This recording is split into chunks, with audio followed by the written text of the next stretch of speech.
City Clerk, will you call the roll? Alderman Nguyen. Here. Alderman Wilson. Here. Alderman Holmes. Here. Alderman Tindem. Here. Alderman Rainey. Here. Alderman Burris. Here. Alderman Fisk. Here. Alderman Brathwaite. Here. We have a quorum. Welcome to the Monday, August 11th, 2014 meeting of the Evanston City Council. First item on the agenda is the mayor's public announcements. I have none. City Manager, do you have announcements? Yes, Madam Mayor, members of the council, good evening. I have several announcements. This will be our last meeting until Monday, September the 8th, and so we have a number of events occurring between now and then. Suzette Robinson, our Public Works Director, doesn't appear to be in the room, so I'll make the quick announcement that Labor Day is coming up, and so we will have an alternate trash collection day on Labor Day. We would encourage folks to check our website at www.cityofevanston.org. Oh, there's Jim Mayworm. I'm sorry. You were behind the pole, Jim. I couldn't see you. Jim Mayworm, who I think has already started lots over the first snow event of the year. I think now here we are into August. No, not yet. No. We don't want to talk about snow for So tell us about Labor Day refuse and recycling collection. Thank you, Mr. Manager.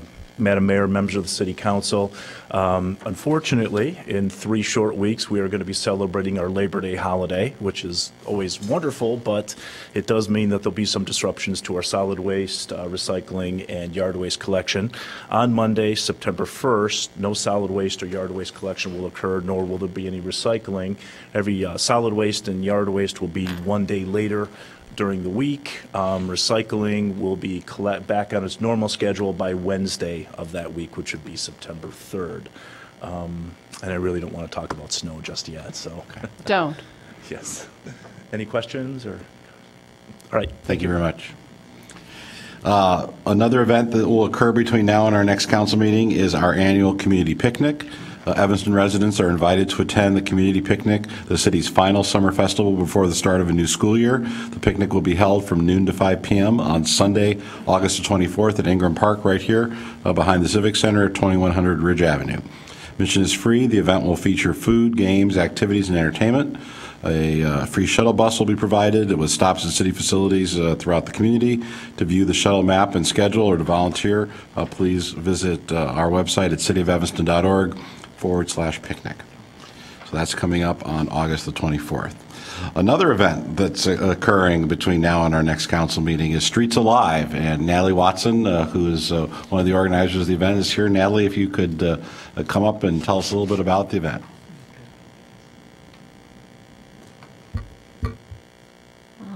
Madam Mayor, members of the City Council, City Manager, I'm here to speak about Streets Alive, happening this year on Main Street, Sunday, September 7th.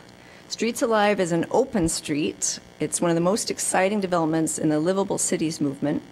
We have 2 major goals with Streets Alive. The first is to increase levels of active transportation.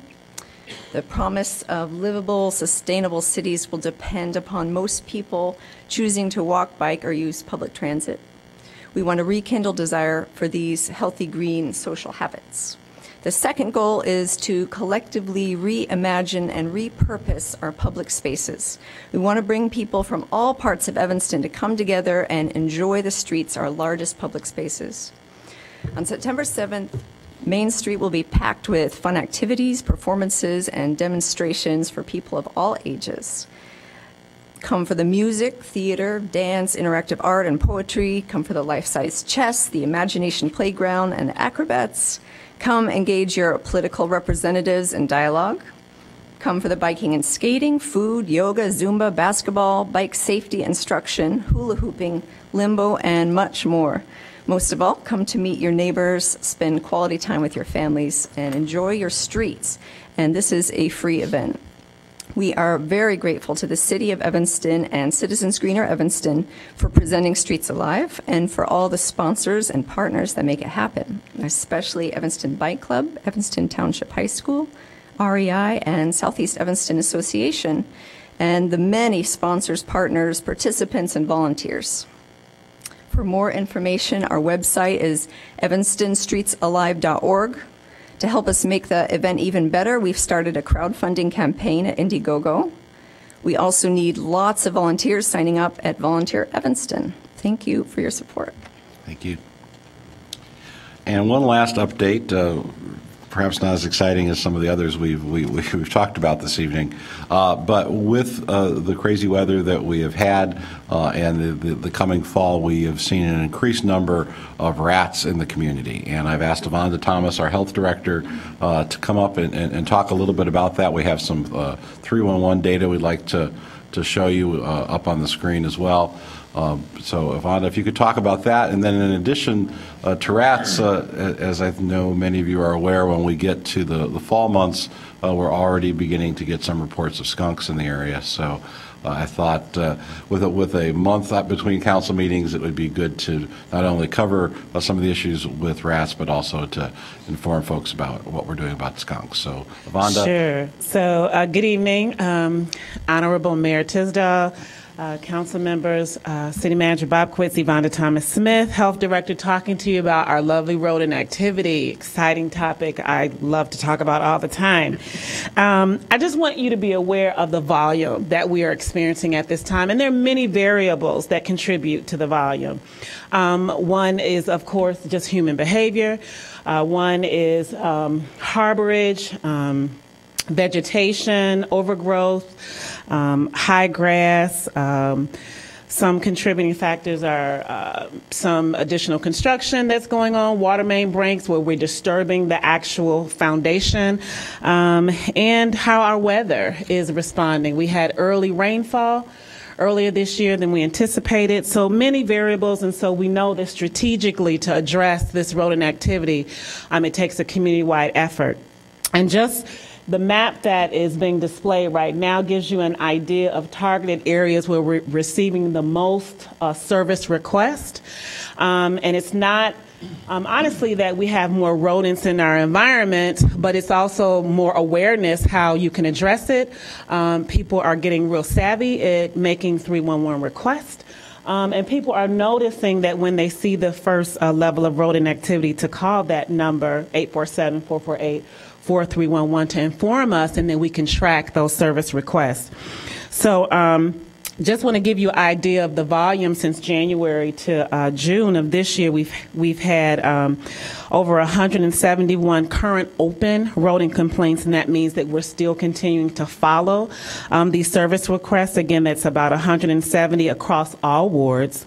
And to help combat the overwhelming issue that the health department is experiencing now, we've hired Rose Pest Control to actually work in complement of the health department services for surveillance and inspection and baiting areas. And Rose Pest Control works with us by contract from May 1 to October 31st. To address the complaints. But during these months also, not only are environmental health inspectors continuing to do surveillance, education, and monitoring and inspections and treatment, the division is also working with those property owners who have been cited because of poor maintenance or structural issues that encourage rat harborage, and activities such as garbage cans being in disrepair. We've worked with Public Works on those issues, garbage bins overflowing, and of course overflowing of garbage. So we've disseminated information to targeted areas, and as you can see, the red glowing area on the map is our targeted service area right now in terms of number of requests. And so inspectors are monitoring alleys and properties on a weekly basis to address the increasing number of service requests from that area, pinpointing certain areas, and also working with residents, informing them and educating them by providing a distribution of newsletters. So I don't want to be remiss and say that these are all the activities that we are addressing and all the service requests, but I would like to bring a more comprehensive overview of not only the target areas, but those outlying areas that may not be represented in the map, and bring that comprehensive report to you on September 8th City Council meeting. Any questions regarding the rat issues? Alderman Burris. Thanks, Avonda. Sure. And I know you've received a lot of emails from me and from people in my ward. Sure. And thinks this map is extremely helpful. Is there any correlation between the areas that are getting calls and paved or non-paved alleys?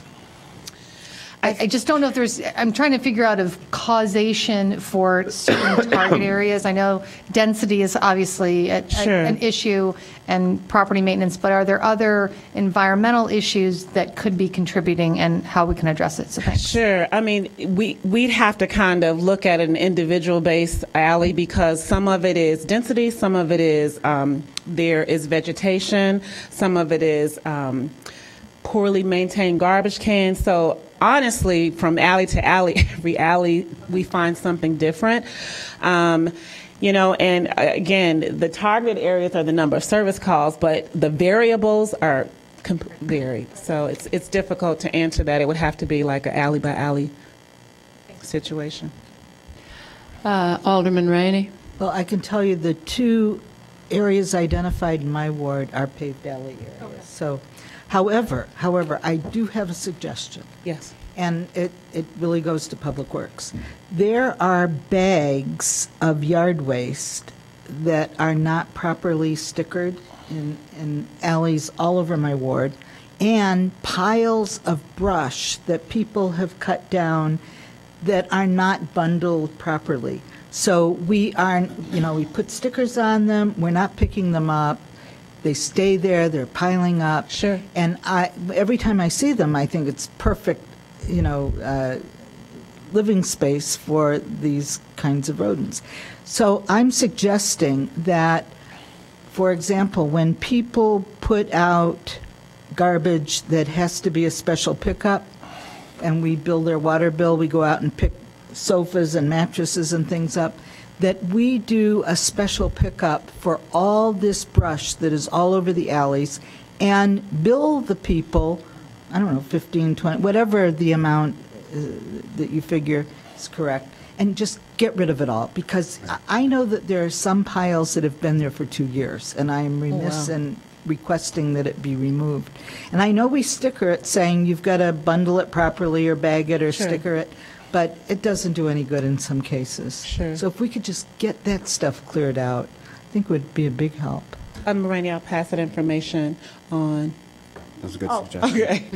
The last thing I wanted you to see, Jonathan, if I'm you can, sorry, Ivana, you have one sorry. more question. Sure. Alderman Braithwaite. No, I'm just looking at the map and paying close attention to that area. So just to share there too, first of all, thank you very much for the report. So there are two situations that I'm aware of. One has already been solved, which is the 1700 block of Madison that I've received a lot of phone calls across the community. So I just want to use it as an opportunity to acknowledge our legal department, Michelle Mason Cup, and also Public Works and also the health department for all your help with getting that under control. So I can share with our residents that the property has changed over hands, that the new owner has cleaned out just years of leftover stuff that's been there from the previous owner. So hopefully now we'll see a decrease in phone calls and activities, since that's sort of what helped to put that bullseye on the map. And then the other situation is over behind the 7-Eleven store, and I think will be an administrative adjudication sometime in August to deal with that situation as well. That's correct. So I would love to see you maybe come back in whatever time period. Give you an update. To give us an update and take another look at that area. And then the other thing that I was kind of joking with Alderman Fisk is that I have a large number of like feral cat colony that's in my area, and I used to complain, and I don't anymore, and especially after looking at this map. So cats do serve a purpose, is what I've learned. That's all. Thank you. Thank you. I love cats. I love cats. The last thing, I just wanted you to have a quick view of how the number of reports have come in since 2013, and just if you can see across each ward the significant increase in the number of service calls as it relates to rats and rodents. And again, I would encourage that residents call 847-448-4311 so we can track your request and then you can track our progress. And we appreciate business owners and residents working with us in concert to eradicate our rodent activity for the city of Evanston. Alderman Nguyen. Yes, thank you, Madam Mayor. Thank you, Director. Thomas. One thing I was going to suggest is that sometimes people don't recognize a rat burrow. I mean, they may not see the rat for the longest time, but then when our inspectors come out, we find that a neighborhood is just riddled with these burrows. Yes. And so I think it's important for people to recognize, to look around their properties, around the base of their garage and in their alley, because sometimes you won't see the rat, but the burrows are there. Right. And if people really look for them, and there are so many different causes. We had a terrible infestation in the 3rd Ward because we had a combination of someone who had a lot of bird feeders in his yard near someone who did open composting. And it was Thanksgiving. combination. It was just Thanksgiving for rats, and they spread throughout the entire neighborhood. Yes. So, I think just being smart about not having, food for rats. Sure. That isn't necessarily it's not just your garbage. You have to look around beyond that. And also, if something looks like a hole in the ground, call about it.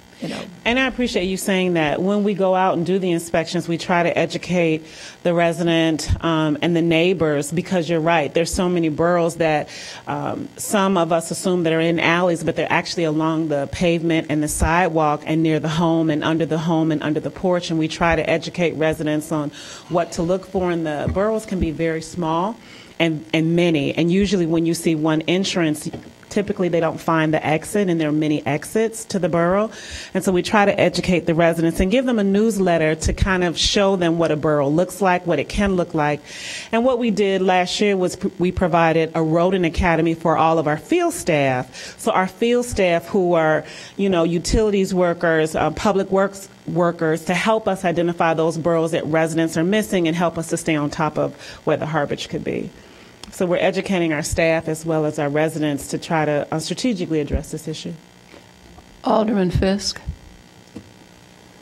Thank you, Madam Mayor.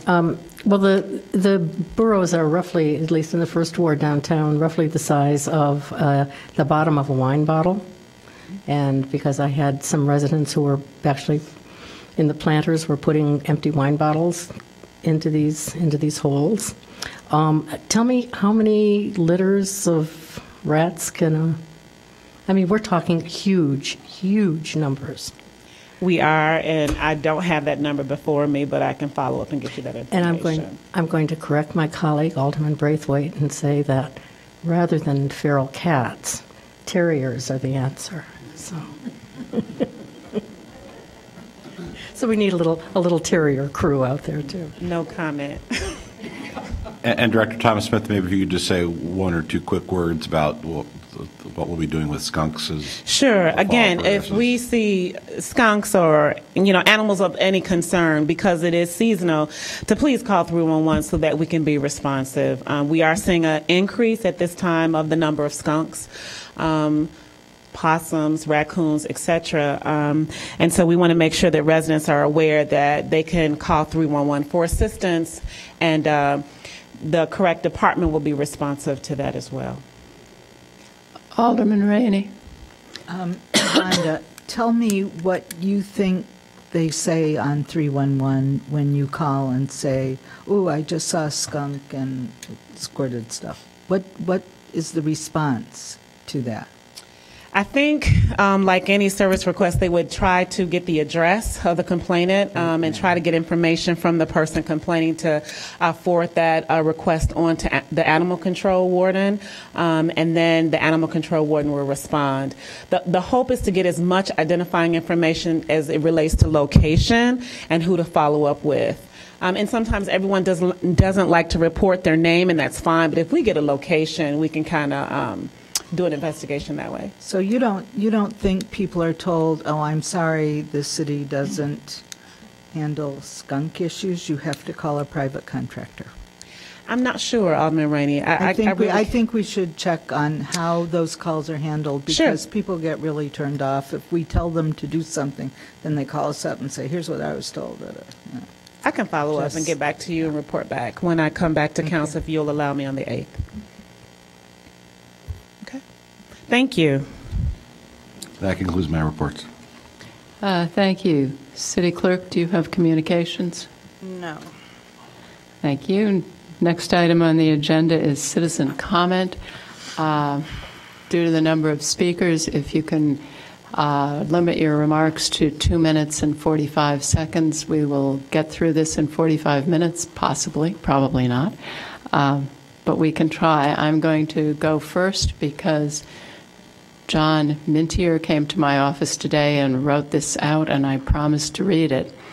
To City Council from John Mintier, 1111 Foster, member of Fireman's Park. I support the beer license for D&D Dogs as they have been good Evanston neighbors for decades. I understand their continued success depends on selling beer as their newly arrived competition has a license in spite of being Johnny-come-lately status. Evanston appeals to many of us old-timers. I moved here 43 years ago when Evanston was dry because of locally owned and managed businesses, disappearing though they are. Let's reward a good neighbor, help them stay in business, increase local revenue through alcohol tax. As a Foster Street resident, I do not believe a hot dog shop will increase the drunkenness on our streets. John Mintier. I'm going to call up the first 4 names, and if you'll give your name and address, and if someone has already said what you wanted to say, you could just say you agreed with the previous speaker. Randall Main, Robert Piron, Junad Risky, and Art Newman. Go ahead. Right there. Madam Mayor, City Manager, City Council, thank you for having us. My name is on that list because I am one of the 2 developers of the Sports Dome, which is on the agenda tonight, and I simply wanted to say a brief description of what our project is. It is at the approximate intersection of McCormick and Oakton. It's a bit east of that. It's directly west of James Park. It is in the empty lot behind GFS, Gordon Food Service, excuse me. I'm sorry. My name is Randall Main. I live at 321 Lake Street in Evanston. Yes, terribly sorry. I've lived here since August of 1991. I'm a member of the Parks and Rec Board since 2009. I'm currently the vice chairman of that board. And I'm the founder of the Evanston Youth Lacrosse Association approximately 2007-2008. Continuing on the description of the Sports Dome proposal, it is to go into the empty lot behind Gordon Food Service. It is a inflatable structure that would have a perimeter foundation and air supported will keep the structure up. It is intended to serve all, the field that would be covered by the dome would be approximately the full size of a football field. We would typically have it divided into, most typically, 3 fields. It could be divided on the fly and changed around, but that would be our most typical configuration for rental. The goal here is to serve all the field sports possible, especially the youth sports organizations. I think some of them are here tonight.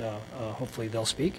And not just limited to that, but perhaps some other unknown possibilities that we could do in there, including tennis and birthday parties and other potential special events. All ages, not just youth. Youth, I'm sure, will be favored, but all ages, youth soccer league, adult and youth soccer leagues, lacrosse leagues, perhaps touch football leagues, baseball. We expect a decent amount of baseball in there. Should be good size for that. Games and training sessions, I said birthday parties, perhaps personal training could go on in there. We hope that it will, perhaps in the early morning hours.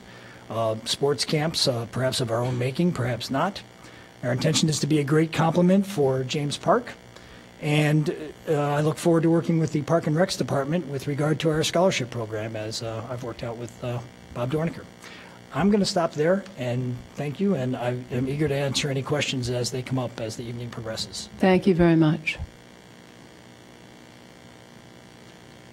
Mr. Perron? Robert Perron, 3109 Linden. Ah, all right, thank you. Junad Risky and Art Newman.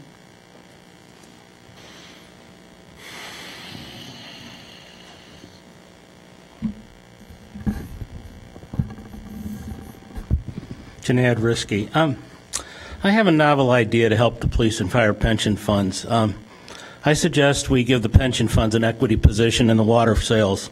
That is our enterprise fund to sell water. The city manager believes that'll give us a 10% return on investment, and isn't that better than the 6 to 7% we talk about for the pensions?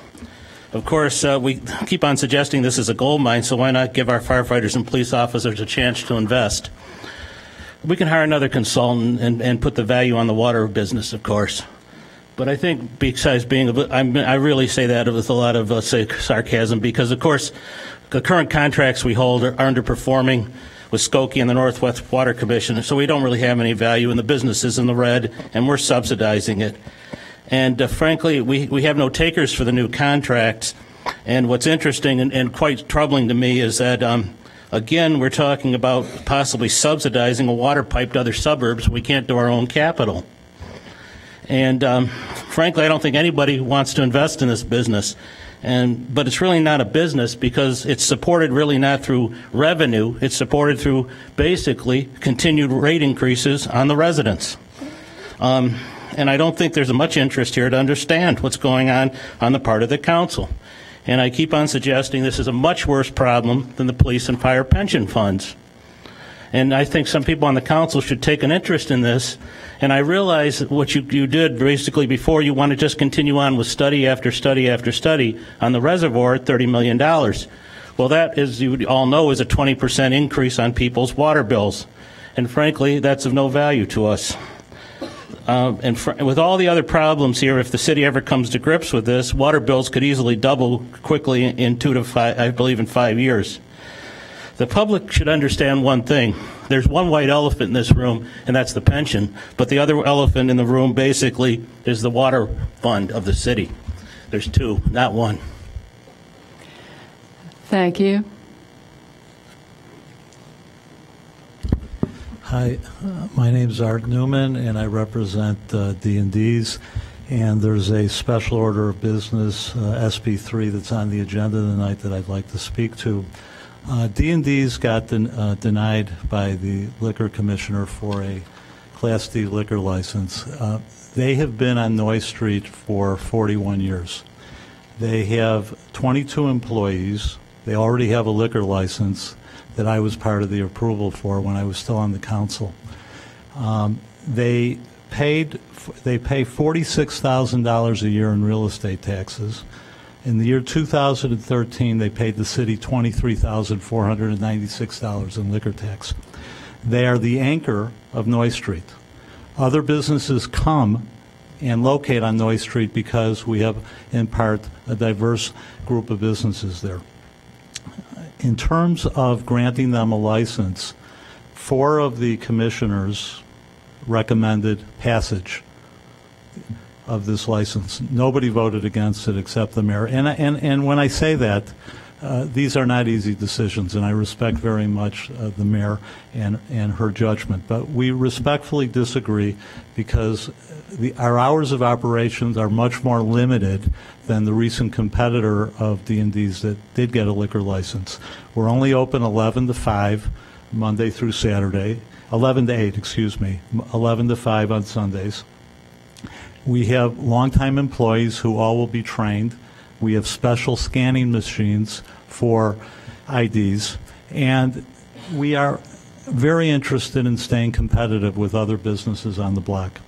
So we would ask that you, all the beer and wine that will be served will be in hard glasses. It will not be in disposable type of glassware.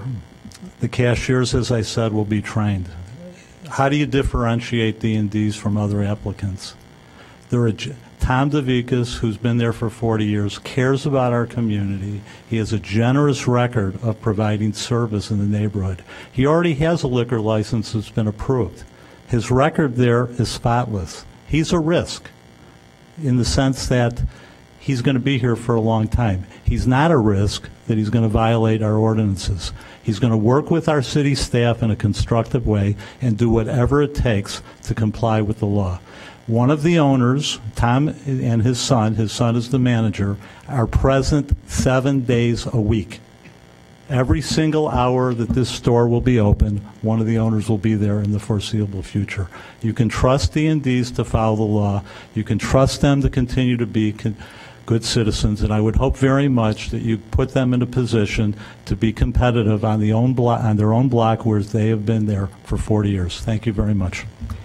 Thank you. Next is Jane Evans, Patrick McDonough, Seth Himrod, and Sam Hooser.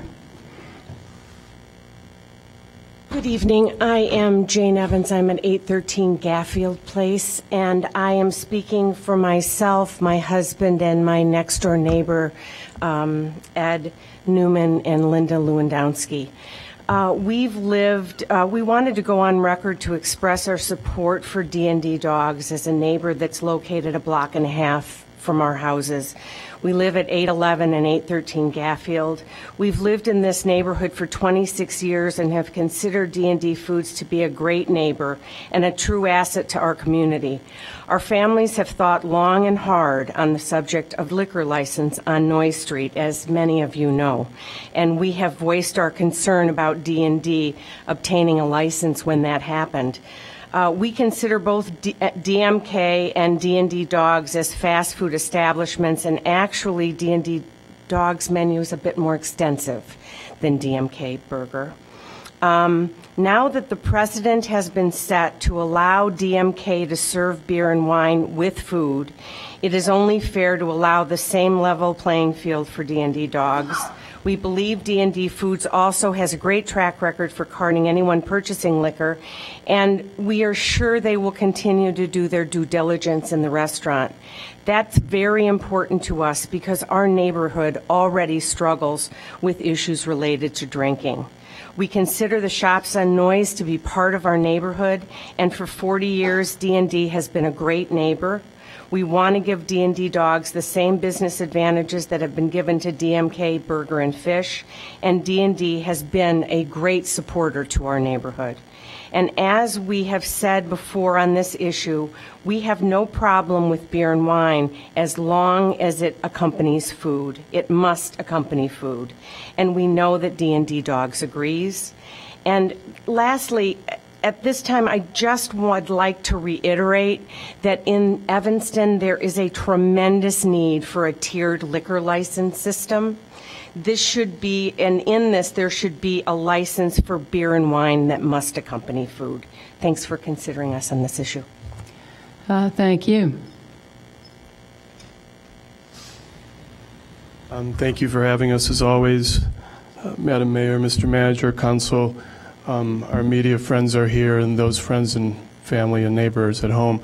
I also live in the neighborhood. I live at 1010 Colfax Street, and I consider Tom and Costa to be friends. I spend money in their store. I'm often in their store 2 or 3 times a week. One thing that's interesting about me being here tonight, I don't drink, and it's not because I'm a reformed non-drinker, it's because I just don't drink. So the issue for me, one might think I'm on the side of the table that I am not. I am absolutely and positively for the license. The Johnny-come-lately phraseology from the gentleman on Foster and Mr. Newman's comment about a new competitor, I find it really compelling that a 41-year entity has to have people here tonight doing what we're doing, and a 150-day-old entity does not. That's a problem for me.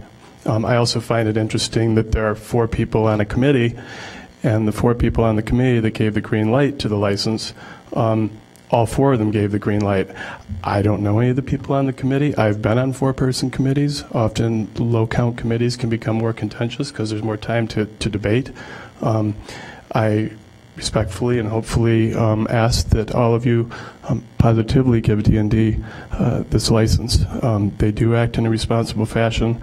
Tom and Costa are both workaholics, and they are there at all times, and I know this because I've lived in the neighborhood for 12 years with them. Thank you very much. Thank you.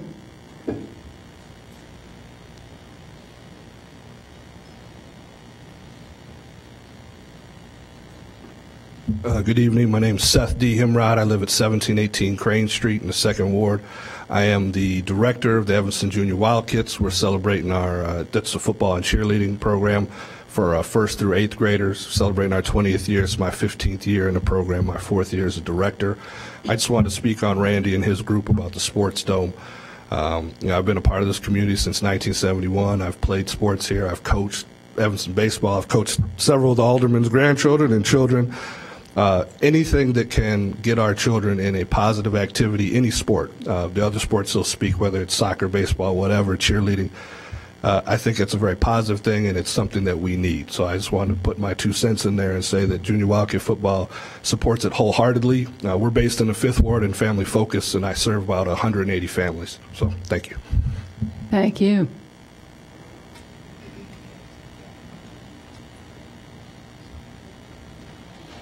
Good evening. My name is Sam Husar. I represent Evanston AYSO Soccer, American Youth Soccer Organization. I'm the coach coordinator. I'm the board of directors there. I just want for the record, Evanston AYSO fully supports the Sports Dome, Randy and his group. We represent about 1,800 players and 1,500 families. My colleague and fellow board member, Ron Gachalian, is going to speak next, and he has a prepared statement. Thank you. Thank you. Ron, you're next, and then Matt Doherty. Madam Mayor and members of the Civic Council, thank you for allowing us to connect with you tonight. My name is Ron Gachalian. I've lived in Evanston for 11 years and have coached Evanston baseball and AYSO. Just recently, our AYSO commissioner toured an indoor sports facility in a neighboring North Shore area who had reached out to us to offer teams to travel out there for indoor practices and or training sessions when needed. As residents of Evanston, we would very much prefer to stay in Evanston for these types of needs. Indoor Sports Dome would allow us to provide more training opportunities for coaches, referees, and athletes of all levels throughout the year, and especially when the weather is bad. There are so many additional events and programs that could potentially be held here that would definitely serve the diverse needs of all of our residents and enhance the experience that is Evanston. Thank you so much for your time and consideration. Thanks. Thank you.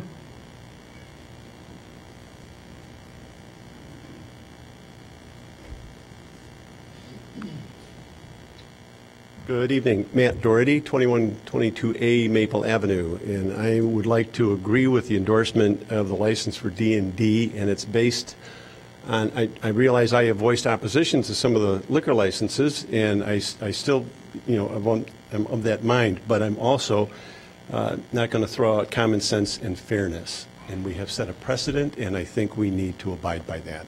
D&D's been around. I've been in the neighborhood for now, I think, 28 years. They're my neighbor, and they're good neighbors, so I would endorse it. Thank you. Thank you. Siegfried Perone, my apologies. Somebody Dickerson at 2215 Forest View, Peter Haig, and Michael Mertz. Mr. Perone again, different Perone has left. All right, Dickerson. Thank you. My name is Andy Dickerson. I represent Evanston Youth Lacrosse Organization. We have about 400 families represented in our organization, and we fully support the Evanston Sports Dome. Thank you. Peter Haig, and then Michael Mertz.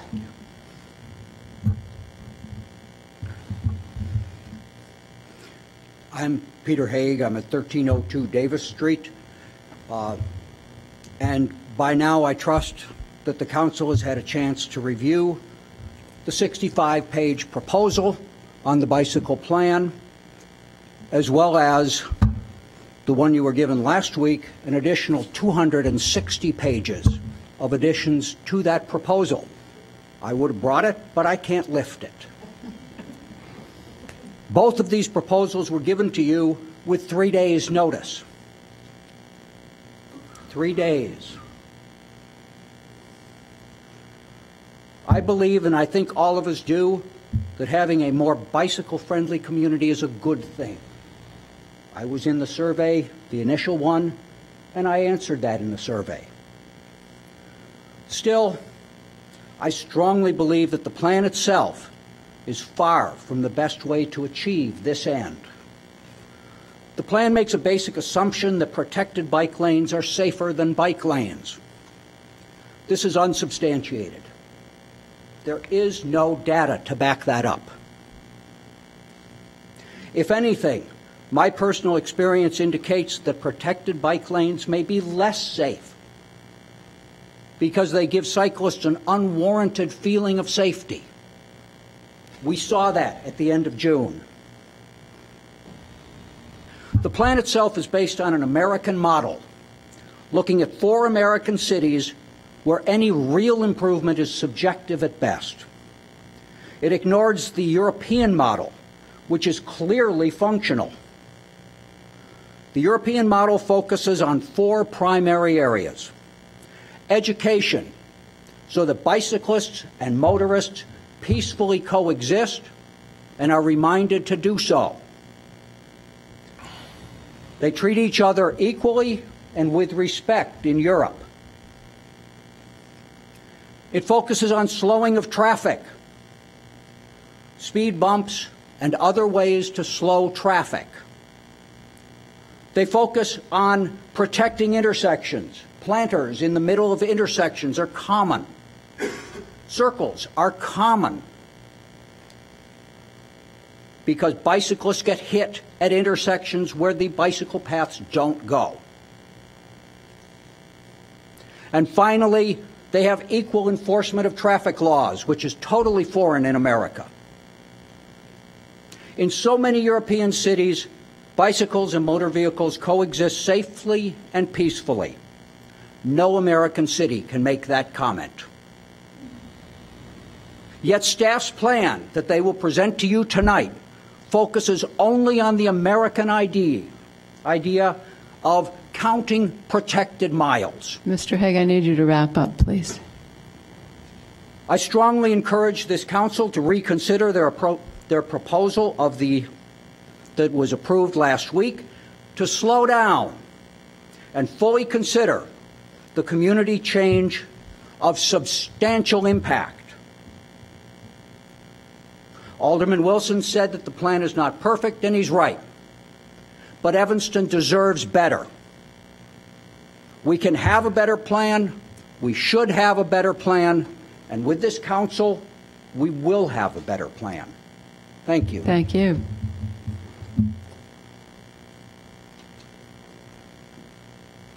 Good evening. I'm Michael Mertz. I live at 1035 Ridge Avenue. I'm here on behalf of the Evanston Baseball and Softball Organization. We strongly support the Sports Dome's proposal. We think it's not only a great location, but it would be a very useful and beneficial facility for our players' use. Thank you. Thank you. Betty Esther and Chris Canning. Is Ms. Esther here? There she is.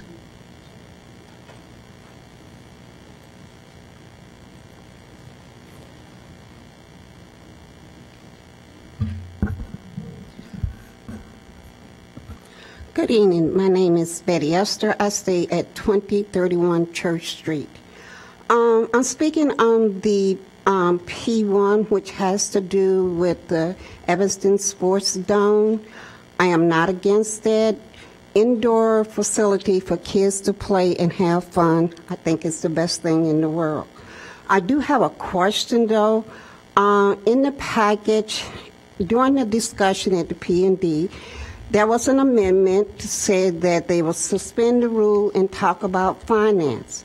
But there was nothing I could see in reading as to where's this finance coming from. Is the city going to give some finance to this project? It's just out of the blue. We got an amendment for finance. That is not transparent and open. If that is an amendment, I think it should be added and then give the public a chance to look at it. The other thing, when we're talking about finance, the shared tax, sales tax, we have traditionally given business to stay here, shared sales tax and everything. I look at to my city to west of us, Skokie. When I moved up here, Skokie people, water bill was less, it still is. Their property tax was less. And they talked about it being there because of the amount of money they brought in from their revenue from sales tax. Then their sales tax went down. They improved the mall out there. Their sales tax increased. Why Evanston has been in the business of giving our sales tax away. If we didn't give our sales tax away, we would not have to borrow so much fund revenue from other accounts, and there will be much more transparent in the dealing and spending of the funds. Alderman Rainey. Madam Mayor, I have to respond to that. Go My ahead. comment at Planning and Development was a very simple comment. I asked the council for permission to suspend the rules so that we could pass the sports dome this evening, listen carefully, so that the developer operator could then begin his effort speaking to banks and financial institutions so that he could get funding to pursue his project. That's what I said. It's a matter of being efficient and expedient, and that's what I said. The city is not giving him any money. He's going to create a development where we're going to get property taxes. The weeds there are 5 feet high. It is absolutely positively the best way to complete the redevelopment of that huge acreage, and that's all I said.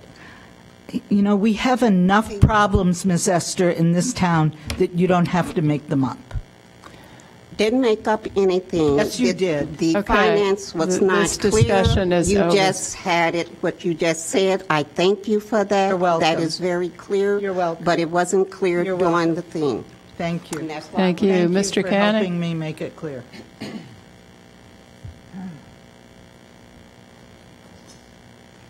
Good evening, Madam Mayor, members of the council. My name is Christopher Canning, 1000 Skokie Boulevard, Wilmette. I represent MedFarm, a brand operator of medical cannabis cultivation centers and dispensary operations seeking to open a location in Evanston. In your agenda, you have an excellent staff memo that explains the background of the law and the key issues facing all of you. We at MedFarm appreciate working with a community that understands the issues and benefits of medical cannabis. I can tell you Evanston is far ahead of many other communities that are only beginning to scratch the surface on this, so thank you very much.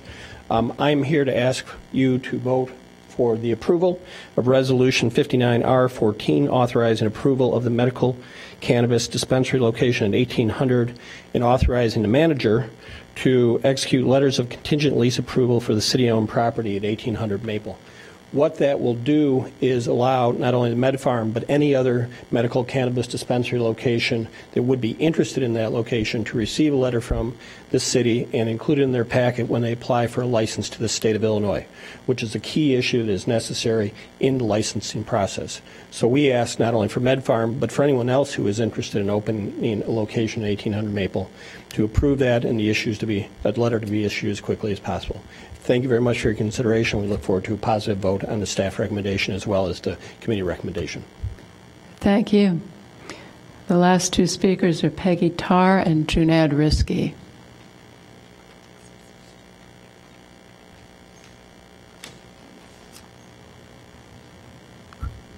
Good evening. I'm Peggy Tarr. I live at 907 Sherman Avenue, and unfortunately I'm here again to speak to the problem of noise from Revolution Spin.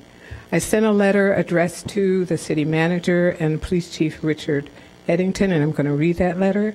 I also emailed it to members of the council. I'm hoping that all of you saw it. Anyway, it's regarding Evanston Police Department and Evanston Police Incident Report, number 01-14-021529.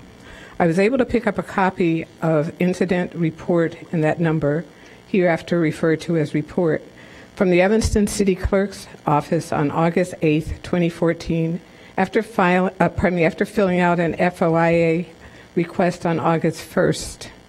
Evanston Police Officer Henderson had instructed me to pick up a copy of the report at the Evanston Police Department, but I was denied a copy from the Evanston Police Department because EPD records staff said I was a suspect in the report. The report is filled with misinformation and false accusations.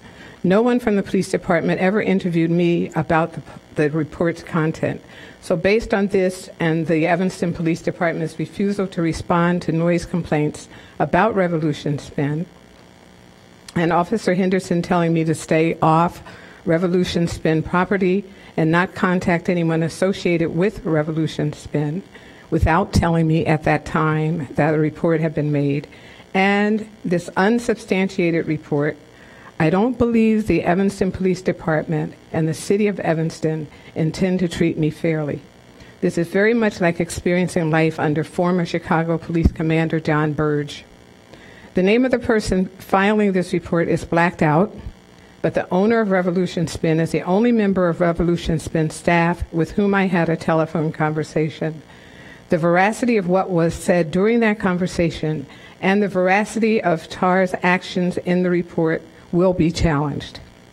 The incident report states, quote, and the name is blacked out, requested that TAR be advised not to make contact with him or anyone associated with his business in any manner, name blacked out, will sign complaints for any future disturbances. It should be noted that other citizens and I will not hesitate to sign complaints against Revolution Spin and the City of Evanston with the state's attorney and the Attorney General, whether or not we are prohibited from doing so with the City of Evanston. The partiality by the Evanston Police Department and the City of Evanston for Revolution Spin will not be ignored. This is not the letter, I want to say this. I think the disregard that's being shown as far as the sensitivity of mentally disabled citizens in our neighborhood to disturbing noises in their environment is abominable. I mean, I can't understand Ms. why. Tarr, I need you to wrap up. I can't understand why, when mental facilities are putting mentally disabled people out on the street, that we have a community like Evanston that's not protecting their well-being. Thank you.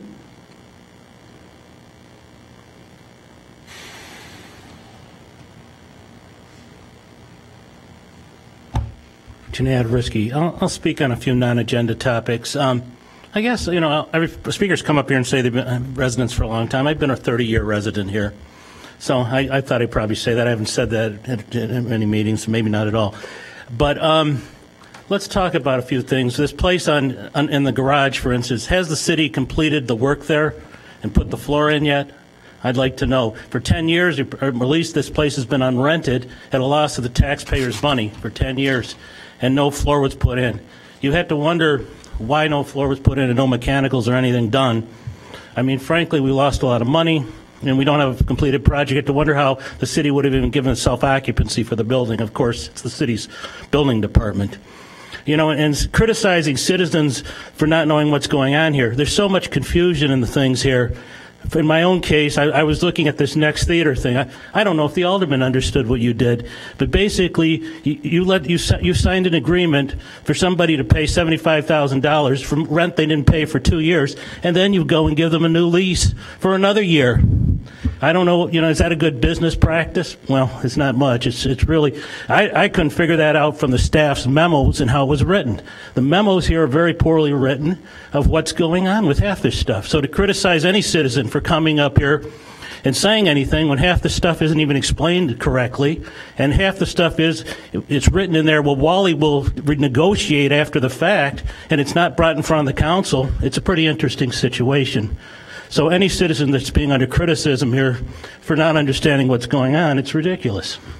So frankly, there's other things too. I mean, I was looking at the city website, and basically, I'm not allowed to criticize city employees personally up here, but on the city website, the city can praise city employees and say what a great job they're doing. Well, that's propaganda, basically, because, frankly, I don't believe they're doing a great job in certain things. But I can't criticize the city employees about the operation of things here. I think the website needs to be really looked at a little more carefully how it's being run. Is it a propaganda thing for the city, or is it really to state the facts the citizens should know about?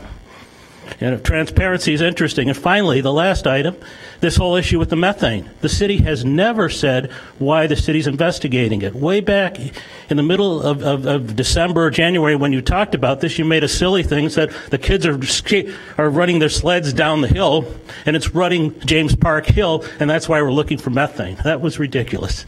And now we're to that. Yes, they said something like that. And I'll tell you, the other thing is, you're going to spend $200,000. You're spending. You haven't explained why you're really doing it, or who really asked you to do this. You're up to $200,000 now, and you haven't abated anything. So where is this going? Thank you. Thank you. That concludes citizen comment. Next is special order of business.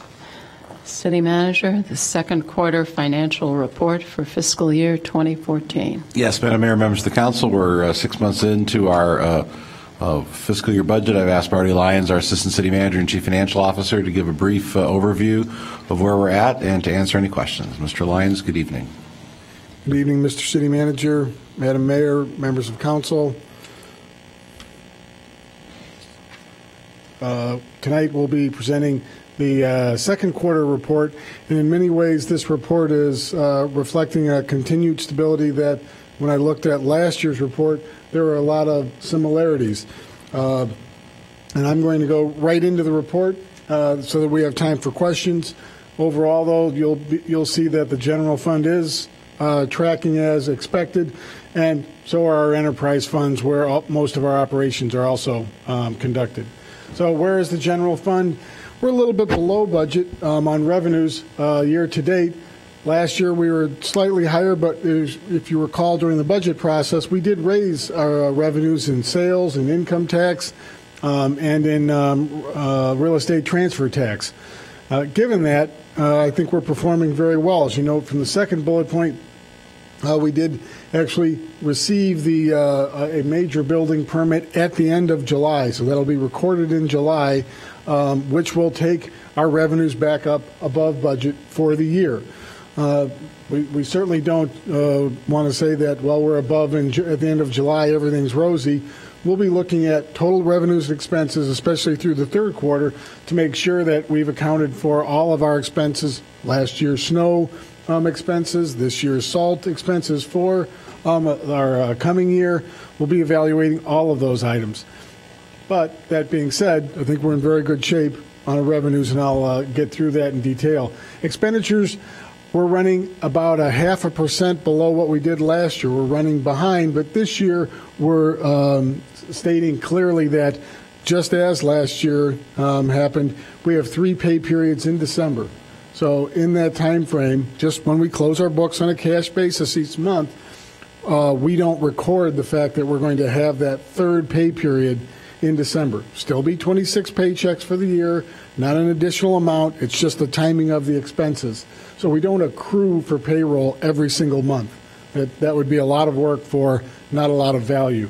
So what I'm pointing out is that we're running a $2.7 million surplus, but one payroll is $2.6 million. So that means we're right on budget, including all of those expenses for the winter snow. So we're still right at budget. So that's, I think, a fairly positive situation. On the expense side, property taxes, you might say that's really good. Remember that we get 55% of last year's distribution, and since our property taxes were held fairly flat, we're at about 98% of collection. We're still not at 100% of collection, but we're better than we were in 08, 09, et cetera. Sales tax, you might be concerned with that one. I just did some checking tonight. We were at about 46.1% last year at the same time, and we ended up at 103%. So sales tax does recover. August is a big month for us, and so is December. So we'll watch this. We did raise this as a budget, but I do believe we will make the budget.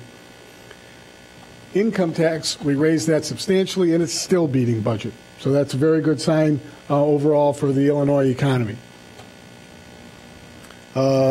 We did, again, it's a very similar litany when you look at a real estate transfer tax. I think I noted in the memo that we increased that tremendously in the budget, but we've also seen more movement in transfers during the year, so there's the potential for us to still make that budget number.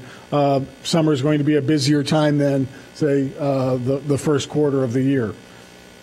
So again, I referenced the licenses, permits, fees. That is at 38.3%, but that doesn't include the large permit, and it doesn't include $2.7 million in the wheel tax, which we used to call stickers. Since we don't have stickers anymore, we call it the wheel tax now. And one of the things I wanted to, actually it's on the expense side, so I'll jump to that, but if anyone has any questions about revenues.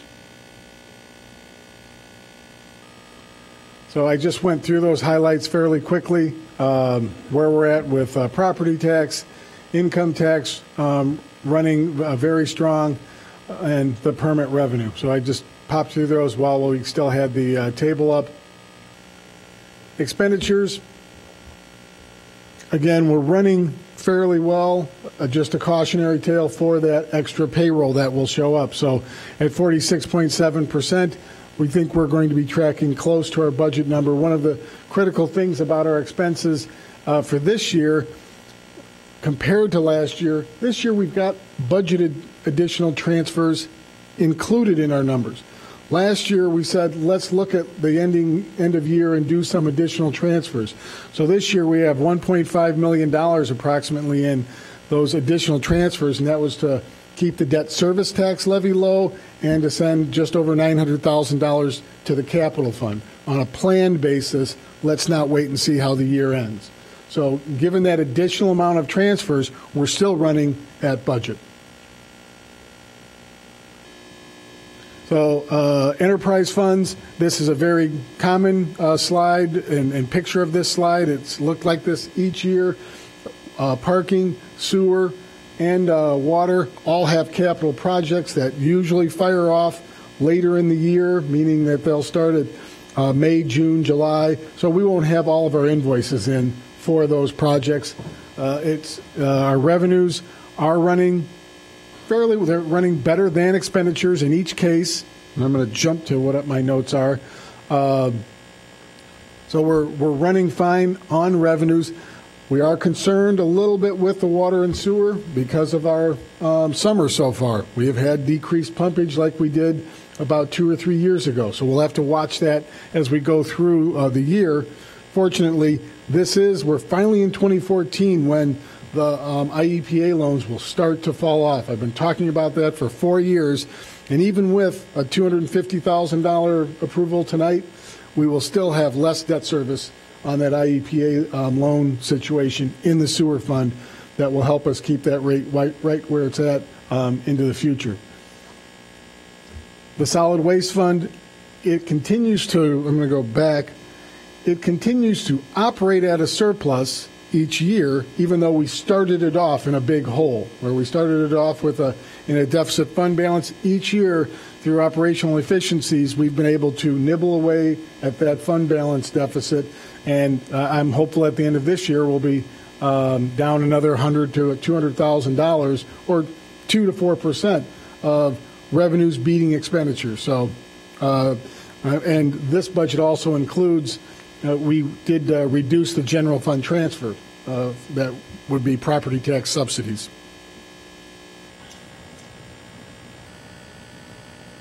So we do anticipate our revenues to come in at budget. We're looking at overall expenses will be close to budget. And again, we had that $1.5 million in transfers that are included in this budget instead of waiting until the end of the year. And water, sewer, and parking, those funds, we don't have any budgets that are way over budget as far as their capital projects. So all of our enterprise funds should run within budget for the whole year. This represents a stable situation as we go forward in the coming year, but our external situations are still out there. As far as, I want to go back then, as far as what would happen at the state level should they decide to do some kind of reform that is designed to help the state but not help municipalities. So we are watchful with that, especially in the income tax, because you can see we're seeing that really come back to pre-2008 levels. We need those funds. So we will be watching all of those issues as far as the fall veto session, any changes at the state regarding their attempts to balance their budget. Be happy to throw it open for any questions. I don't see any lights on for questions. Thank you very much, Mr. Lyons.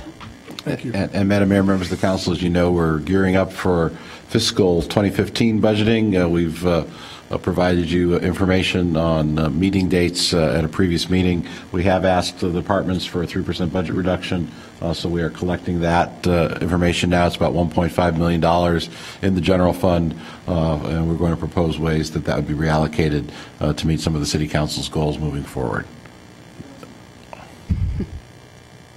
I apologize for forgetting. Alex Thorpe, our new management analyst, is here this evening, so he will be working on budget. Please stand.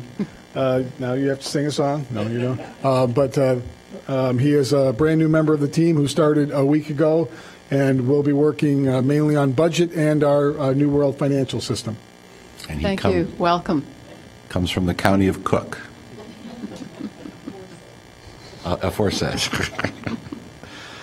Next, Madam Mayor, members of the council, we wanted to give you a brief update on bike infrastructure. I think before we begin that presentation, Alderman Holmes, I don't think this is inappropriate to perhaps talk just a little bit about what occurred at AMPW. There was a bike project on the agenda, and the committee at that point was not comfortable with moving forward with what was proposed at that point, and so we are going to come back to the council in September. We had talked about either doing a special meeting specifically to talk about bike issues either on the 29th of September or to do some rearranging and have that instead be the third Monday meeting on September 15th. So we are going to, we've heard the concerns of AMPW, and we are going to make those adjustments. So Alderman Holmes, I don't know if... Well, I would just want to say that we agreed on the committee that we should have a discussion this should be brought to the council to decide, but we felt that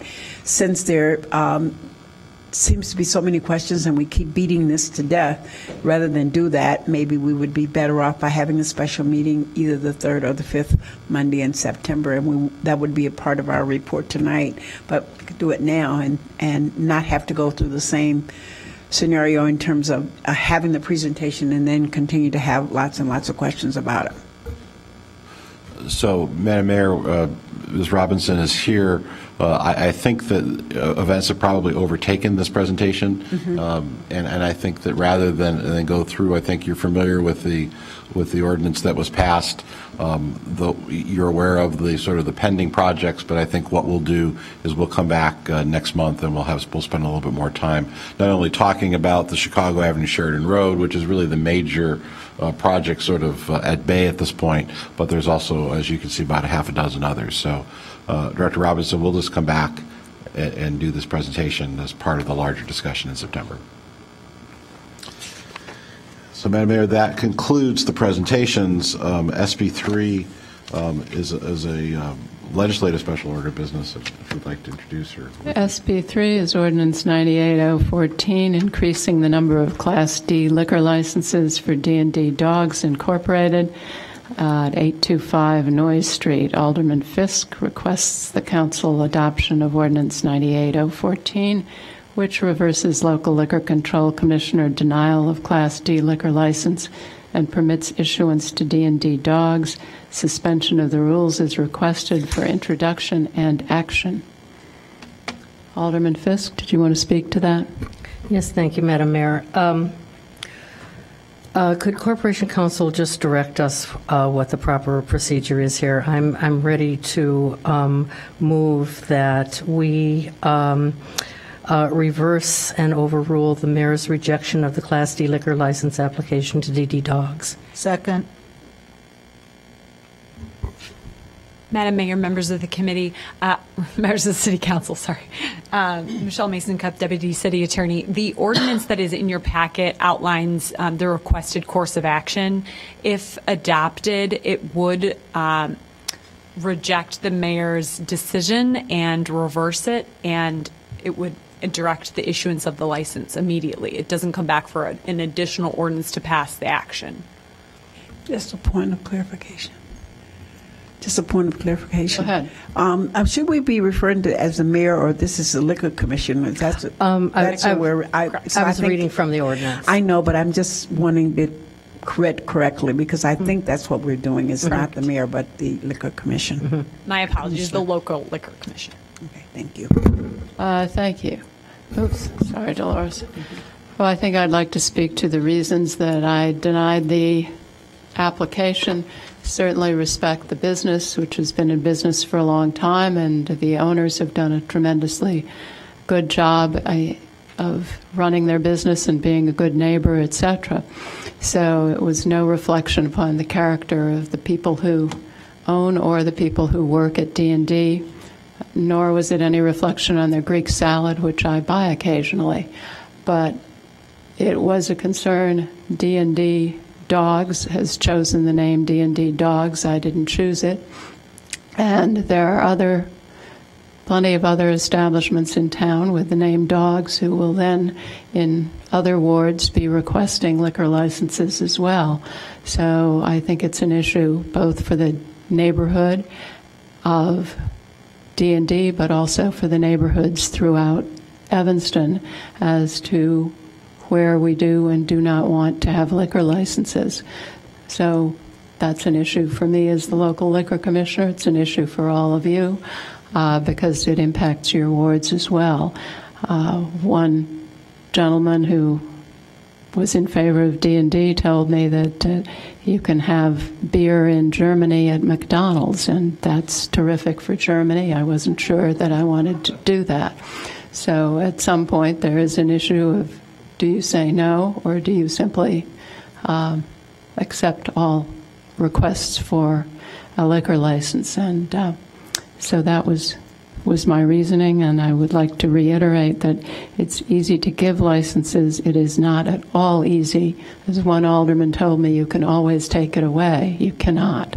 Our experience with the keg ought to have clearly indicated that.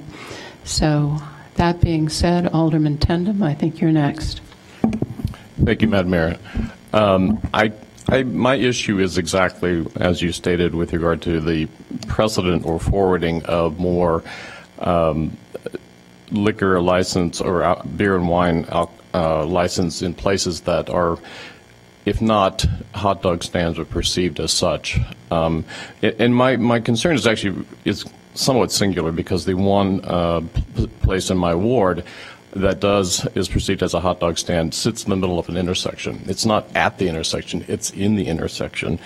And I think it's a unique situation, but on the other hand, I think it would be very inappropriate to be serving alcohol in the middle of an intersection where there is no access. There's some parking, but most access is across crosswalks and on foot in a very, very busy intersection of Central, Grosse Pointe, and Crawford.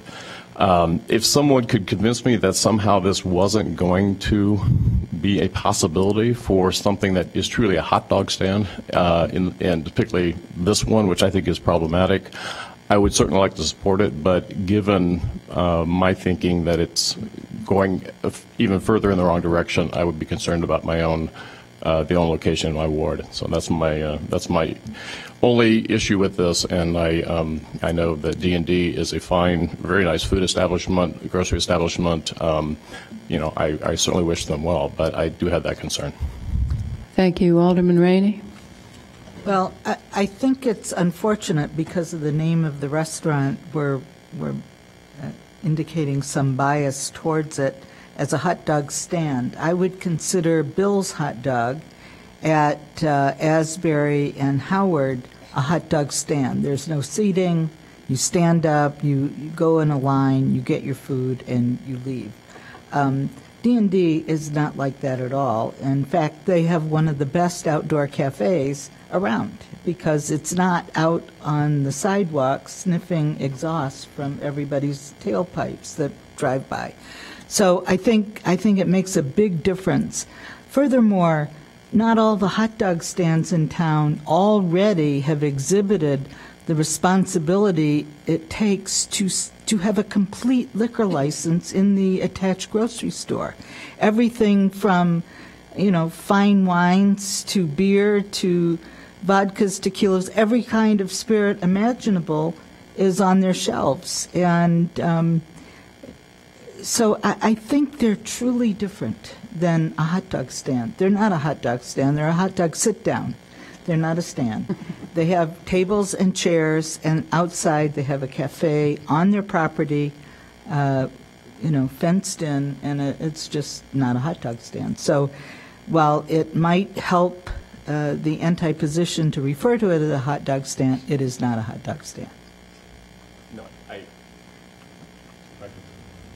You go ahead and clarify. Let me say one other thing about the other locations of, let's say, hot dog stands or otherwise in other wards, other neighborhoods.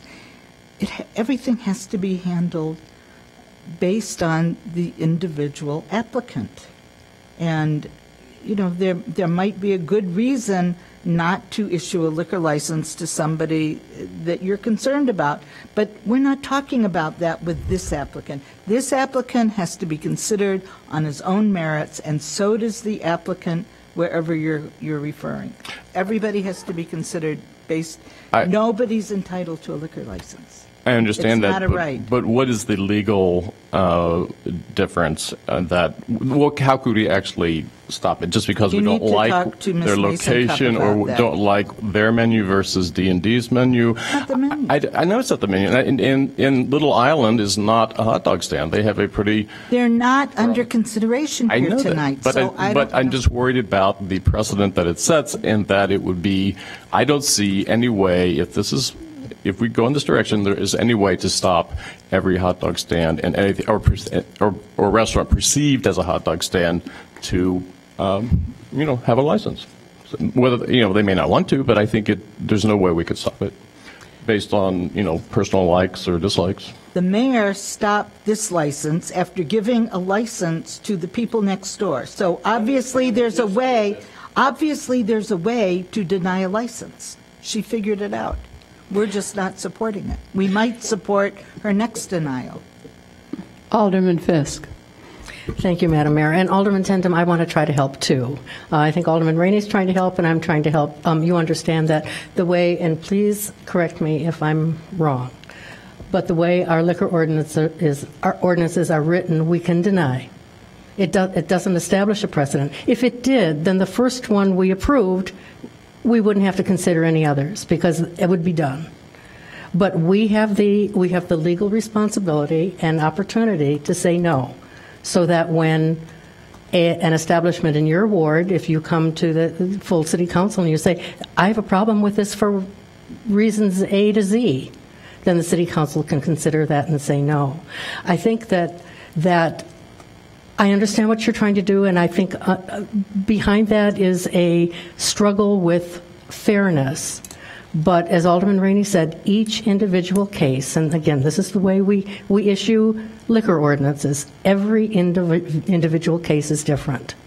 And in this case, I don't know of any restaurant that has done so much for its neighborhood. For 40 years, the amount of money they've spent in the neighborhood is huge. The amount of respect that they've gained from the neighborhood is huge. I'll tell you a couple of stories. First of all, I eat in there all the time because they make their own food and I love it. Yesterday, Tom was at D&D. I saw someone out dusting their awnings. I couldn't believe it. I don't know when the last time it was you dusted your awnings. This place is run with an immaculate pride of ownership. And it helps the neighborhood in so many ways that the neighbors that were here with questions about DMK, and legitimate questions about DMK, absolutely show up and support through emails and testimony and phone calls the application for D&D. It's really the right thing to do. I appreciate the mayor's consideration, but I want to reassure you that when an application that you feel is questionable and you bring that to the council, that doesn't mean that we have to approve it because we've approved D&D. But to say no to D&D is just, it just flies in the face of all fairness. They deserve it. They've earned it. I've been in line where their checkers have been checking out, obviously, students. And so I've observed firsthand how they card. And it's wonderful. I don't think we've had one complaint from them. They've been wonderful owners. And we've had lots of complaints throughout the rest of my ward. So I would ask for your support on this because I do think it's the right thing to do, and I hope you liked your hot dog the other day, but I go there for Sunday brunch. So, and you have to wait for it because they make everything from scratch, including the hash browns, which are fabulous. So it's not just a hot dog place. So everyone please come and support them. Alderman Holmes, then Alderman Tandem. Well, I think it is a thing of a pure fairness anyway about this in terms of if we look at the two sites. But I am going to support it because my residents in the 5th Ward, it's not in the 5th Ward, it's in the 1st Ward. But some of them are here tonight speaking, but I've received lots and lots of emails. And they were here also for DMK. And as long as DMK was going to serve food, they were going to support it. Otherwise, I would have had not to have supported that as well. But so I will be supporting it. Alderman Tandem. Thank you. This isn't some opinion about D&K. This is really about going forward with this trend that I see. And while there are a lot of stories, anecdotes to talk about, I don't know if there's any legal way that we could prevent others from having it. Maybe Ms. Mason could tell us, but I think that we're certainly setting us up for a challenge. And like I said, the neighborhood around Sarkis and Little Island would be here in force to say how much they love their institutions and that the food is quality and that they enjoy going there. They have for decades. But it does present, I think, a problem, an issue with the location and the traffic and parking issues in certain locations, and I don't know that that's enough. Is there anything in our ordinance that says you have to have a certain amount of parking or et cetera? Deputy City Attorney, Alderman Tandem, the local liquor commissioner is vested with powers to evaluate public safety, general welfare, and all types of concerns in a case-by-case for each application that comes before the Liquor Control Board. And the city code also outlines what type of roles and duties and powers and responsibilities that the local liquor commissioner has before them. No. Alderman Wynn. Oh, I'm sorry, Alderman Tandem. I have an understanding of what the liquor commissioner can and can't do, but I also understand that this council will override that decision, and I also understand that I think these things can be challenged in the court of law. So I'm not, I don't think, I think we're going in a direction that does worry me. I do struggle with the fact of fairness. I do struggle with the fact that I really like their restaurant and their grocery store is phenomenal. So I am struggling with it, obviously, but I do feel there's a concern on my part for the ward I represent. Thank you, Alderman Wynn. Call the question. All right. Question's been called. City Clerk, can you call the roll? Alderman Wynn. Aye. Alderman Wilson. I just want to clarify, back when the motion was made, it was to overrule a decision. That's correct. But I think, should the motion be specifically to adopt the ordinance, or are we there? Adopt the ordinance because the ordinance contains the reversal as well. So the motion is to adopt the ordinance. Correct, and suspend the rules. And suspend the rules. And I support that. So yes. Alderman Holmes. Aye. Alderman Tandem. No. Alderman Rainey. Aye. Alderman Burris. Alderman Fisk. Aye. Alderman Brathwaite. Aye. 7-1. 7-1, the motion passes. Next is the consent agenda. Alderman Rainey. Thank you, Madam Mayor. The first item on the consent agenda, M1, is removed from the consent agenda and will be addressed by me later. Next item is approval of the minutes of the special city council meeting of July 29. The Administration Public Works Committee met this evening and requests your approval of the payroll, $2,957,954.83. The bills, $3,542,597.70, and credit card activity, $165,312.16.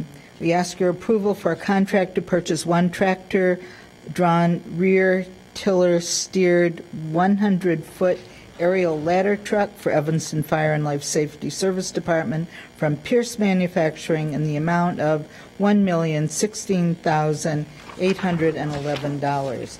We ask your approval also of a contract extension with Third Millennium Associates for 2015 wheel tax, print, mail, and fulfillment services effective 9/1 through August 31, 2015. The estimated cost is $48,042.54. Approval is also requested for a contract with In Situ Form Technologies USA LLC for the Cleveland Street Sewer Rehab Project in the amount of $264,260. This is contingent on an IEPA loan in the amount of $272,188. We ask your approval of rock salt purchase contract extension of up to 7,500 tons of rock salt from Morton Salt at a cost of $84.58 per ton for a winter season totaling $634,350. Your approval is requested for a contract award to Midwest Fence Corporation for the Dempster Street Beach Boat Rack Expansion Project in the amount of $72,641. Approval is also requested for a contract with Baltic Marine Services Incorporated for watercraft maintenance and repair services in the amount of $35,226.25, the period of 9/1 through August 31, 2015, and for 3 one-year extensions in each subsequent annual period. We request your approval of purchase of methane monitoring systems for the Levy Center and Dawes School by Tyco Simplex Grinnell. The cost installation to the Levy Center is $23,721. Dawes is $18,826. Your approval is also requested for payment of additional James Park landfill testing to the law firm of Jeep and Blazer for costs to be incurred by the firm for environmental services to be performed by their consultant, SCS Engineers, in the amount not to exceed $106,000. Approval is requested for the January 1, 2014 Police and Fire Actuarial Report. This report is valuation for usage in the 2014 tax levy for police and firefighter pension funding purposes. We ask also that you approve, the Chicago Avenue Improvement Project design is off the consent agenda and will be addressed by Alderman Holmes, the chair. Resolution 58R14 authorizes the city manager to negotiate TIF redevelopment agreement. This is also off the consent agenda, being held in committee and will be addressed by the chair. Let's see. We ask your approval for introduction of revisions to Ordinance 74-014, which authorizes the city to borrow funds from IEPA, Water Pollution Control Loan Program, for the large diameter sewer rehab on Cleveland Street up to $253,000. Bids were received for this project on July 29. The lowest responsive and responsible bidder proposal was $264,260. The proposed ordinance revision includes increasing the borrowing amount up to a limit of $300,000. That's for introduction. Also for introduction is Ordinance 95-014 to offer for sale vehicles owned by the city through public auction at the Northwest Municipal Conference Vehicle Auction, sponsored by Mannheim Auto Auctions on Tuesday, October 14. We ask your approval to increase the number of Class D liquor licenses for Yoga and Ranesh LLC, doing business as Mumbai Grill, 1728 Sherman, increasing the number from 49 to 50. Ordinance 97-014 is also for introduction and increases the number of D licenses from 50 to 51 and permits the issuance of a Class D license to MDCC LLC, doing business as 10 Mile House, 1700 Central Street. The Planning and Development Committee also met this evening, and Ordinance 99-014, Plan Development, Evanston Sports Dome, 2454 Oakton Street. This was recommended for introduction tonight by the committee, and also the rules were agreed to be suspended, and therefore I move that, and there will be an amendment, and the committee chair will address that.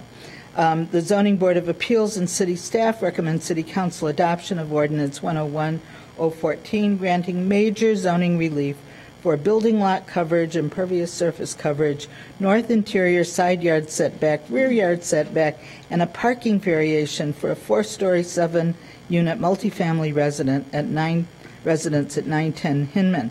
This is for introduction, Madam Mayor, and the committee moved to suspend the rules at the request of Alderman Nguyen. Ordinance 68-014 amends the zoning ordinance text for notice requirements for zoning applications. This is for action this evening.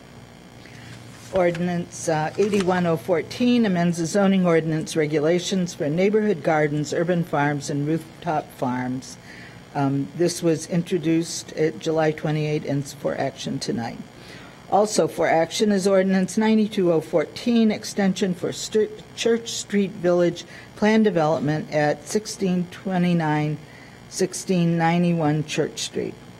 The Human Services Committee met earlier in the month and approved a memorandum of understanding between the City of Evanston and Evanston Public Library.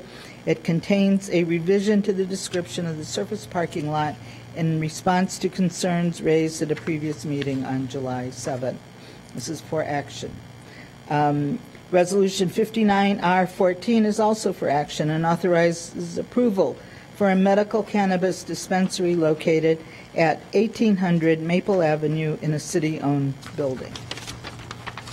Economic Development Committee met earlier and approved a financial assistance through facade improvement program for Campus Gear located at 1720-22 Sherman on a 50-50 cost-sharing basis and an amount not to exceed $11,300. Resolution 12R14 is off the consent agenda and will be addressed by the committee chair. 03, Resolution 60R14, Auto Barn Sales Tax Sharing Agreement for the Fiat Alfa Romeo dealership. This is in support of the work associated with the addition of a new car dealership in Evanston that would sell Fiat and Alfa Romeo vehicles within the Auto Barn dealership. Next is Resolution 61R12, Davis Transportation Request for Financial Assistance. The Economic Development Committee recommends City Council authorize the manager to execute a loan agreement with Davis Transportation to cover several immediate capital and operating expenses totaling $140,000. This is on the consent agenda. Madam Mayor has made a recommendation for an appointment to the Utilities Commission. The person's name is David Everhart. Madam Mayor, this concludes the consent agenda, and I move approval. Thank you. It's been moved and seconded to approve this consent agenda. City Clerk, would you call the roll? Alderman Nguyen. Aye. Alderman Wilson. Aye. Alderman Holmes. Aye. Alderman Tindem. Aye. Alderman Rainey. Aye. Alderman Burris. Alderman Fisk. Aye. Alderman Brathwaite. Aye. 8-0. 8-0, the consent agenda passes. Alderman Rainey, were you going to Yes, Madam explain Mayor. the minutes? M1. Thank you. M1 is approval of minutes of the regular council meeting of July 28, 2014. Alderman Wilson has requested the opportunity to make some changes. Thank you. With regard to page 3 of the minutes, which is page 91 of the packet, under A6, under Special Order of Business, SP1, there's a reference to an amendment that I had made to subsection C, paragraph 3 of the resolution. The minutes state, and it's in quotes, the minutes incorrectly state, with implementation of the bike lane design to avoid the elimination of existing parking and to avoid encroachment on parking to add adversely affecting neighbors' interests. And then that's not what I said. That wasn't the amendment. I've also reviewed the videotape a couple of times. So the amendment, page 91 of the packet, and it's the first paragraph down, and the reference language is in bold. That must have been a special meeting.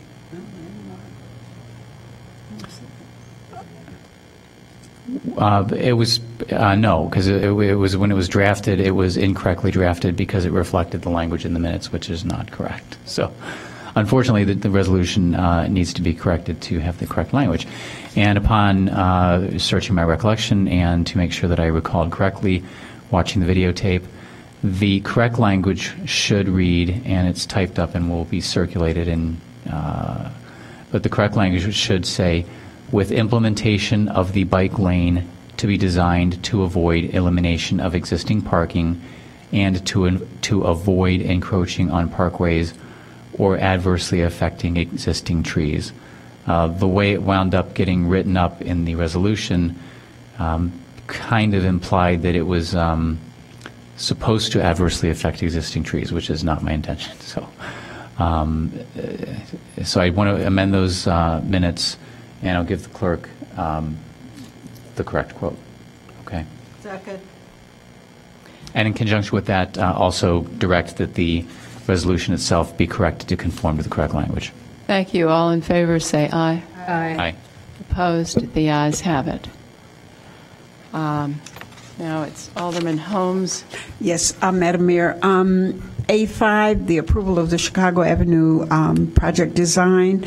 I won't move for approval because we have decided to wait until the September either 3rd or 5th Monday meeting to have a special meeting to really look at the information for the whole bike plan, to be able to have a discussion just on that.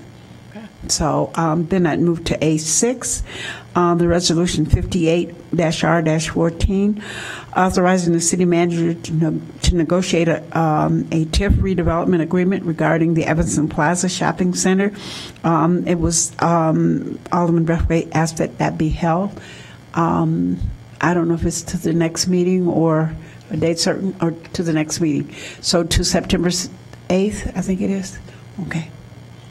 Alderman Brathwaite, did you want to speak to that, or is that all you want? Yeah, no, very, very briefly, Madam Mayor. I just want to let our council know they had a brief opportunity to speak to the principals of the deal, and so they just need a little bit more time to work through all the moving pieces. I just want to quickly acknowledge our city staff, as well as our mayor, with helping to manage these details to get us to this point. As well, just ask for the residents and as well as the business associations for just a little bit more patience, and hopefully at the end of this process, we'll have a very nice announcement to share in the next meeting. Thank you. That concludes my report, Madam Mayor. Thank you, Alderman Holmes. Alderman Brathwaite, could you just turn your light on again? Thank you. Okay, we got to get in sync on this.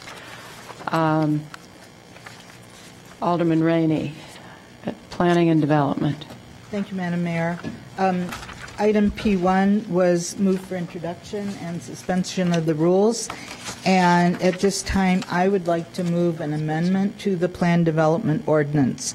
And that would be on page 441 of your packet.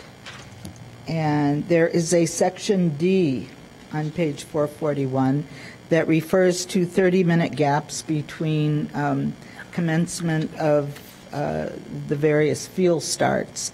And I'm moving to delete the entire section D and replace it with nothing. And I'd like a second for that. Okay. The committee supported this, and I talked to a member of our staff today who didn't really have a big issue with that either. This has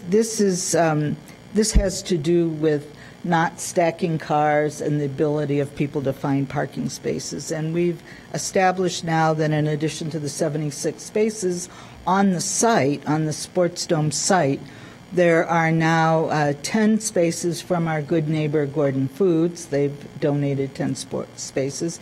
And a lease has been written up in an agreement with Dunkin' Donuts Shell gas station for 4 additional spaces. So if there is any stacking of parking, which we believe there will not be, there's great interior circulation. The roadway that goes off of Oakton way back behind the storage facility will certainly be able to handle any overflow stacking, which we doubt that there will ever be. So for that reason, I move that amendment. It's been moved and seconded to pass ordinance 99014 as amended. Well, do we have to vote on the amendment? Yes, I think so. We do. So the amendment is to remove D. On page 140, on page 441. Page 441. It's been moved and seconded. City Clerk, would you call the roll? Alderman Nguyen. Alderman Wilson. Alderman Holmes. Aye. Alderman Tindem. Alderman Rainey. Aye. Alderman Burrs. Alderman Fisk. Alderman Brathwaite. 8-0. 8-0, the motion passes. Madam Mayor, I move approval of ordinance 99014, the Evanston Sports Dome at 2454 Oakton. It's been moved and seconded to pass ordinance 99014 for action. City Clerk, would you call the roll? Alderman Nguyen. Alderman Wilson. Alderman Holmes. Aye. Alderman Tindem. Alderman Rainey. Alderman Burrs. Alderman Fisk. Alderman Brathwaite. 8-0. 8-0, the motion passes. Thank you.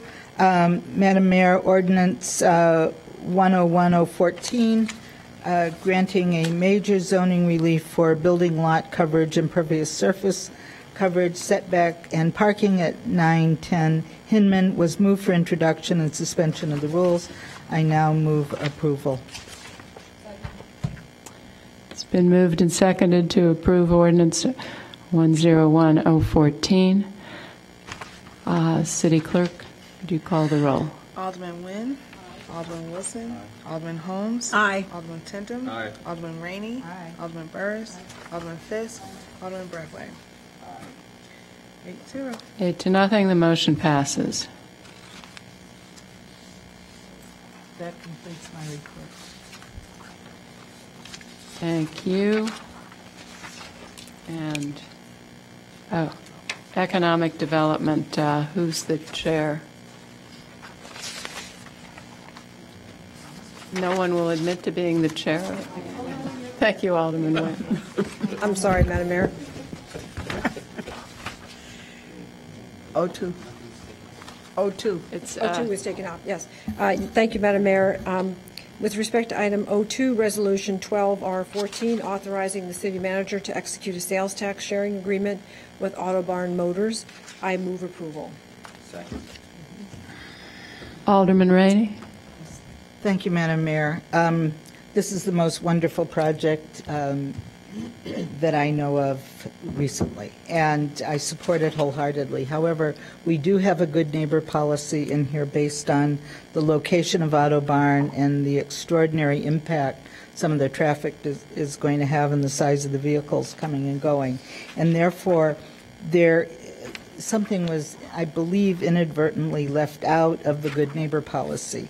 And on page 694, the first complete sentence on that page has to do with Auto Barn is responsible for maintaining, and then it goes on to, and the change in the wording there is Auto Barn is responsible, this is the amendment, Auto Barn is responsible for maintaining a gated entryway at Hartree that prohibits access of the property to all vehicles with the exception of emergency service vehicles.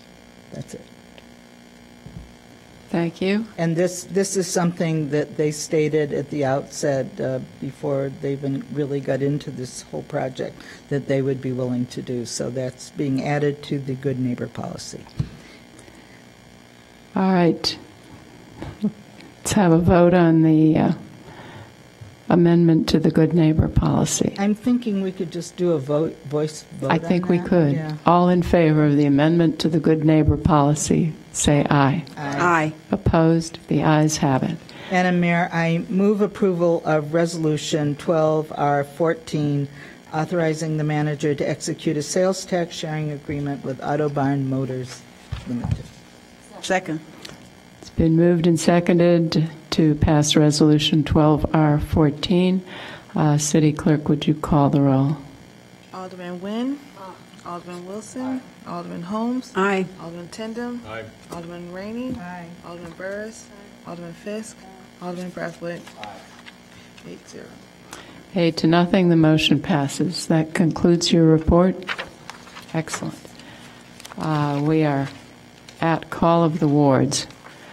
Alderman Nguyen. Thank you. Alderman Wilson. Thank you. Alderman Holmes. Thank you, Madam Mayor. I'd just like to invite everyone out to Twiggs Park tomorrow evening at 7:30 for our concert in the park. And also, because this is our last meeting for August, those who want to come to the 5th Ward meeting on the 20th at Fleetwood Rodent at 7 o'clock. Thank you. We have an ice cream social. Come have some ice cream. That's a good invitation. Thank you. Alderman Tindem. Thank you, Madam Mayor. I'd like to remind people that there is a Starlight movie this Wednesday. It is Harry Potter and the Sorcerer's Stone. It's at Bent Park on Central Street, and I believe the sort of estimated time of starting is 7:55. Thank you. Thank you, Alderman Rainey. Thank you, Madam Mayor. I just would like to report on Team Evanston's performance. That would be Alderman Burris and Alderman Rainey at the Chamber Golf Outing. We did not embarrass Madam Mayor. Thank heaven. Our team came in 1 under par. Congratulations. Thank you very much. Thank you, my husband. No. There were several other people. There were other people on the team. But we were quite amazing. And I think it should be reported that Alderman Rainey received a prize for the straightest ball. Yes, there was a contest on one of the holes, and I won that prize. And $100. Oh, great. Which I've donated to the Rainey Foundation. Thought you were going to share it. No. But I'm very proud. Thank you. I want to make a reference to the Rules Committee, and that reference is that non-agenda citizen comment follows our council meeting prior to call of the wards. Also, I want to comment on criticizing people who come to the podium. I do not believe that it is appropriate to criticize people who come to the podium. Otherwise, I would be criticizing Janad Risky every evening. However, when people stand up and make blatant misstatements regarding something that was recently said or written, I believe it is important that we correct those statements if we know that they are not accurate. Because the more people make an inaccurate comment, the more it becomes the truth. And I'm not going to give up on that. I believe it is really not helpful to patronize people who come to the podium and continue to make inappropriate statements that are inaccurate statements, not inappropriate, inaccurate. Thank you. Alderman Burrs. Congratulations on your golf. Alderman Fisk. Thank you, Madam Mayor. I just wanted to make the announcement that the next First Ward meeting will be on Tuesday, September 2nd, same time and place as usual, 7 to 9 p.m. at the Evanston Public Library. Look forward to everyone being there. Thank you. Alderman Braithwaite. No report, Madam Mayor. Thank you. Alderman Wilson, do you have a motion? Pursuant to 5 Illinois compiled statutes, ILCS 120/2A, I move that the City Council convene into executive session to discuss agenda items regarding real estate and minutes. These agenda items are permitted subjects to be considered in executive session and are enumerated exceptions under the Open Meetings Act. These exceptions are 5 ILCS 120/2A, C5, C6, and C21. Is there a second? All in favor say aye. Aye. And before we go into executive session, I wanted to say that our acting city clerk has done a fabulous job. Excellent. Excellent. Thank you. I told you you had this.